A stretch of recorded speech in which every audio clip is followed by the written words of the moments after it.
চিন্তা করছেন হতে পারে। এখানে সাদিক কায়েমের নামে ক্রস করা ব্যালট পাওয়া গেছে এবং আমাদের এলইডি স্ক্রিনে এই স্বচ্ছতার জন্য এলইডি স্ক্রিন লাগানো হয়েছিল, সেটা 2 ঘন্টা যাবত বন্ধ ছিল। এই টিএসসিতে সামনে গেট আছে, পিছনে গেট আছে, এখানে যে কোনো কারচুপি হচ্ছে না তার নিশ্চয়তা এই প্রশাসন দিতে পারবে কিনা?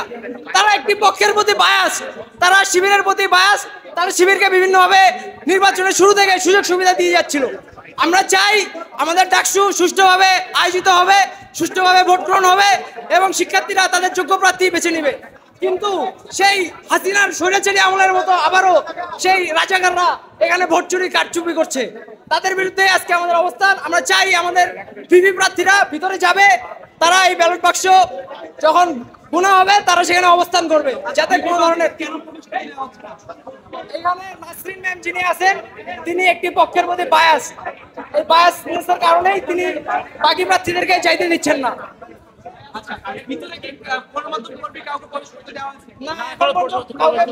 দেওয়া হয়নি। আমি ঢাকা বিশ্ববিদ্যালয় কমিউনিকেশন ডিসঅর্ডারের 24-25 সেশনের ছাত্র, আমি একজন ভোটার, ভোট দিয়েছি আমি। কিন্তু আমার ভোটটা যদি সুষ্ঠুভাবে গণনা না হয় সেই ভোট দিয়ে আমার লাভটা কি?